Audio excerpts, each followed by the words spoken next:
keep you updated on the capital and financial markets. Here is a recap of what happened.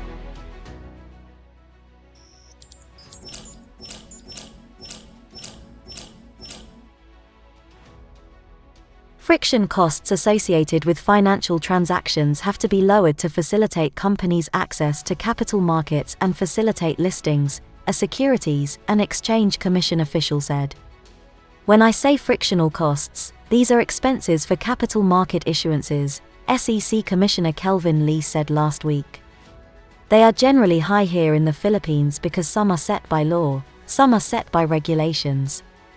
We're looking at revisiting all that to try and knock down some of these costs, he added.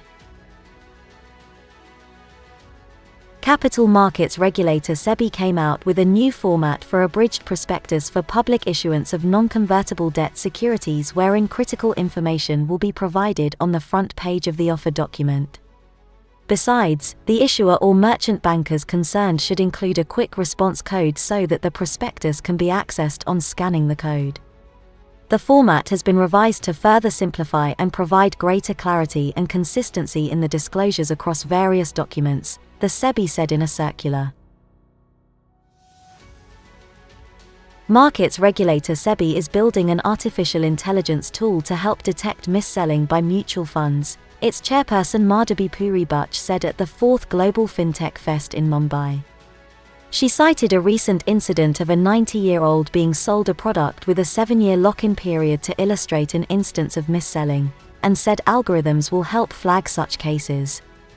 We are working on the question of mis-selling that may happen by a mutual fund distributor or an agent or by someone who is the responsibility of the mutual fund, Butch said.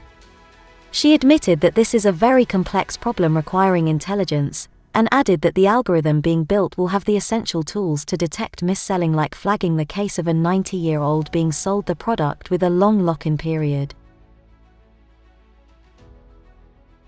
Bank Negara Malaysia is working closely with Payments Network Malaysia and the financial industry to set up the National Fraud Portal, which is expected to be ready by the middle of next year. Bank Negara Deputy Governor Datuk Marzunasham Omar said the portal aims to automate and enhance the ability to trace fund movements as well as identify money mules. Bank Negara is working with the financial industry and PayNet to improve the National Scam Response Centre by automating the process of detecting and tracing the movement of funds stolen from financial scam victims. We hope that by doing this, we will increase the likelihood of tracing and freezing the fund, and protect the victims from losses, he said after the media workshop and panel discussion on financial scams at Lanai Ki Jang. FIMM said it recently reprimanded 2 unit trust scheme and private retirement scheme consultants, and barred them for their misconducts, breaches of the FIMM's Code of Ethics and Rules of Professional Conduct. The Federation said the husband and wife duo performed and or allowed performance of multiple redemption and or subscription transactions, in a relatively short period of time in the investor's individual UTS account, and were motivated to unethically generate commissions for themselves, which caused significant financial losses to the investor, and performed and or allowed performance of multiple redemption, switching and or subscription transactions, which caused significant financial losses to the investor. Consequently, FIMM said they have been barred from future registration. FIMM has reprimanded a former public bank Berhad investment consultant for forging a customer's signature on an investment application form. The former consultant for unit trust schemes and private retirement schemes was found to have forged the customer's signature on a UTS investment application form for the subscription of 40,000 ringgit worth of units in PB Islamic Small Cap Fund, said FIMM in a statement. The misconduct was detected via a notification from Public Bank, FIMM noted.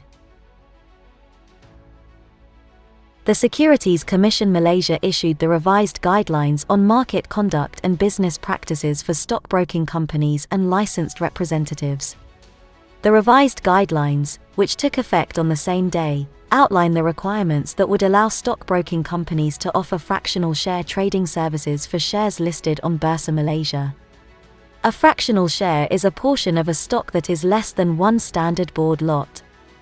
Trading of fractional shares was one of the capital market initiatives announced by Prime Minister Datuk Seri Anwar Ibrahim earlier in June this year to make share trading on Bursa Malaysia more accessible, affordable, and inclusive for the retail investors, particularly the young investors. The revised guidelines reflect the SCS continued commitment to enhance market vibrancy and promote greater retail participation in the Malaysian stock market. Your feedback is important to us as we continue to develop the industry and grow together in the investment management ecosystem. Take the survey to stand a chance of redeeming Foodpanda e-vouchers. Link in the description. FIMM is pleased to announce the release of its annual report 2022 with the theme, "In the Grand Scheme of Things." Visit FIMM's official website to download a digital copy. The latest e-zine is now available for download at FIMM's official website. This edition features articles on the usage of social media for investment marketing, an introduction to vulnerable investors as well as the recent Global Money Week. Download your copy today and stay informed about the latest developments in the industry. This has been the FIMM TV Weekly Recap. Be informed, stay updated. Be sure to like, share and subscribe.